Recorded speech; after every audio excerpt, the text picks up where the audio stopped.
रात्री सांगली ग्रामीण police station हद्दीतील हरिपूर या गावात या घरी त्या ठिकाणी चोरी झालेली आहे.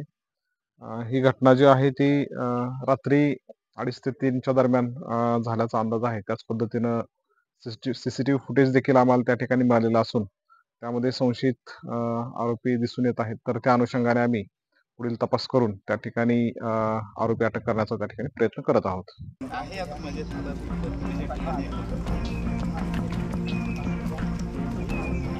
तिथेही झाली